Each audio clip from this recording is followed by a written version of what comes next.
So now we want to take a look at some of the most common shapes as seen by Vesper. So the first one is a linear shape, and the linear shape is present whenever you have there are two bonds that repel each other. So the linear shape, you have a central atom and you have two bonds, and when those bonds repel as far away from each other as they can be, the closest that they can be is on the opposite sides. So when you have these opposite sides right here, there is a 180 degrees between the different bonds. And an example of this is something like BeCl2. You tend to see it with things that have two bonds.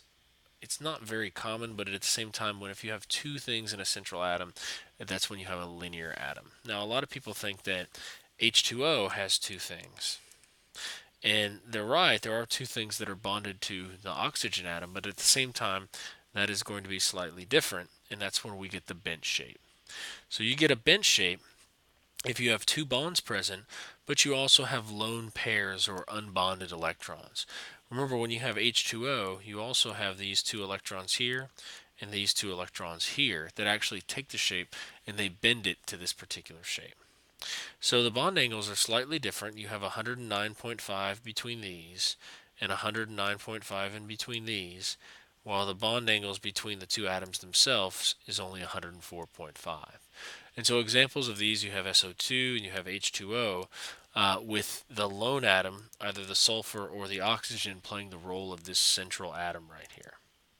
So that's bent. So you can see the difference between linear and bent is in the configuration of the lone pairs. Next, you have trigonal planar. And a trigonal planar is when you have three bonds that are present, they will repel each other. The bond angles are an equal 120 degrees, 120, 120, 120, and so you get 360 degrees around the circle. An example of it is boron trichloride. In this particular shape is pretty easy to react with because there's nothing in the way for an atom attacking this central atom from above or below. It could be blocked by these around the outside ring of the circle, but it can still get to that central atom. So it is somewhat reactive in the sense that you can still reach that central atom. Next, we have trigonal pyramidal. Just like we had linear, was you have two bonds and then you had lone pairs that could affect it and turn it into bent. You have the same thing with trigonal planar. If you have trigonal planar and then you have a lone pair or two lone pairs, it can actually warp the shape into this kind of bent trigonal planar. You're taking a lone pair right here and kind of depressing the arms of the triangle downward so that it takes this trigonal pyramidal shape. Now the bond angles are slightly different. They're 107 because they've been slightly pushed together due to the lone pair. An example of that would be ammonia. Ammonia has a lone pair on the nitrogen, and so as a result of that, it takes this kind of trigonal pyramidal shape. So next, we've had one bond, we have two bonds, we've had three bonds. Now we're going to have four bonds, and when we have four bonds, we get this shape which is called tetrahedral. Now, once again, this is the shape in which these atoms, because the electrons right here, are getting as far away from each other as they possibly can.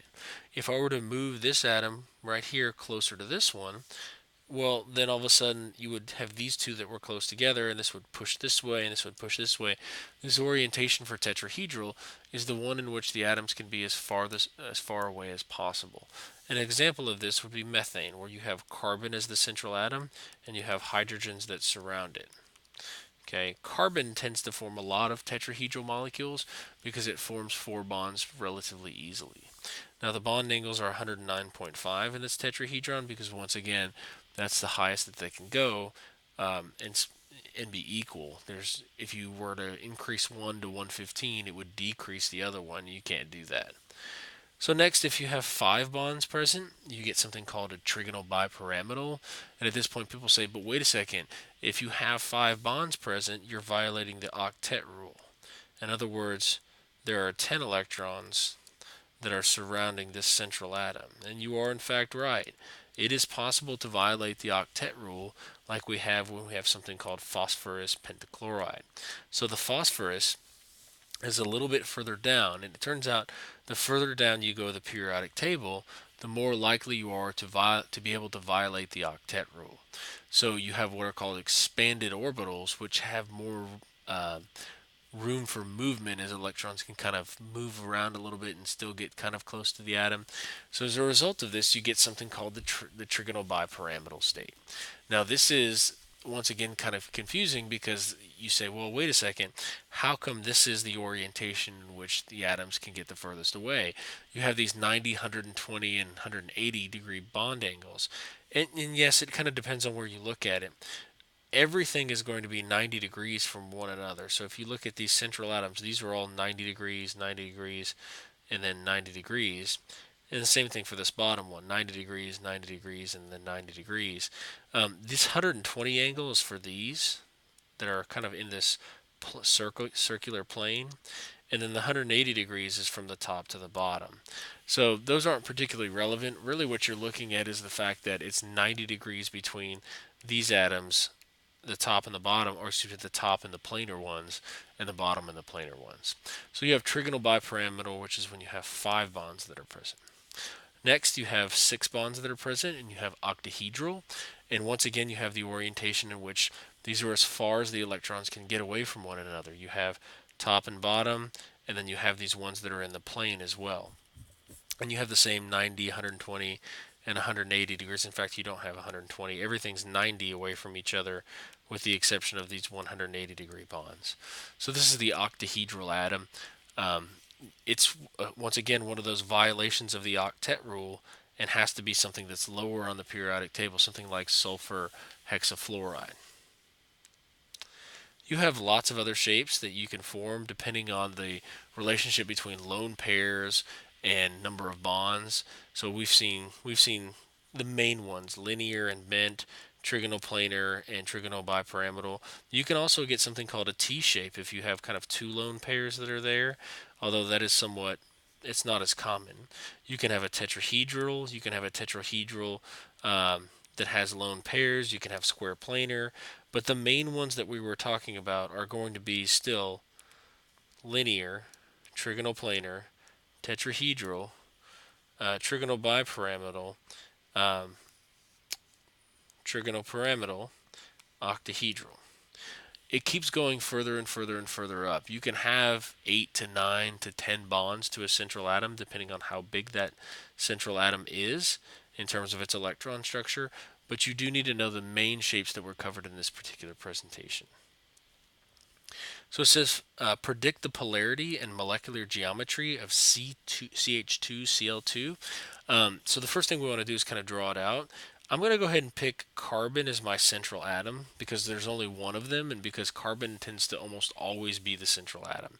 So if I draw carbon in the center, there's a couple of different ways that I can draw this. I'm going to draw just 2 of them, but I'm going to draw the hydrogens here and the chlorines here. And if I draw carbon, or if I draw this particular molecule in this way, it does have polarity because chlorine is more electronegative than hydrogen. It will actually pull the electrons this way. Okay, but I can also draw it this way, in which the atoms kind of go against each other. And when I pull with the chlorine this way, I have an equal pull in the opposite way. Same thing with hydrogen here and hydrogen there. So you can't really predict the polarity based solely on this because it can be either polar or nonpolar. This version is polar, this version is nonpolar. So you don't have enough information to determine the polarity. But you can predict the molecular geometry regardless. There are 4 bonds to the central atom, so you know it's going to be tetrahedral. It says an element has to be part of what chemical family in order to be able to be the central atom of an octahedral molecule. So to be the central atom of an octahedral molecule, it needs to be able to have 6 bonds. And if you have those 6 bonds, okay, you have 1, 2, 3, 4, 5, 6. Now sulfur is the one that was referenced before, but it turns out that it is anything in that oxygen family called the chalcogens. Now the reason why it is the chalcogens is they have 6 valence electrons. In other words, they can share 1 electron to 6 different things. Now, the reason why oxygen, it tends to not work with oxygen because oxygen has its electron shell relatively tight together. But when you start to get into something like sulfur, there's a much bigger distance, and those things tend to be able to share with six different things. There's just not enough room to fit all these molecules around oxygen. And the further you go down past sulfur, the more likely it is that it can be the central atom of a tetrahedral, or excuse me, of an octahedral molecule. And finally, it says using the clear method, explain why the molecular geometry of water is bent and not tetrahedral. And the reason is because the lone pairs provide a greater repulsive force, kind of depressing these hydrogens down and making it so the bond angles are not nearly as equal as they would be in a tetrahedral molecule. So our conclusion would be they're not. Okay, our conclusion would be that they're not equivalent.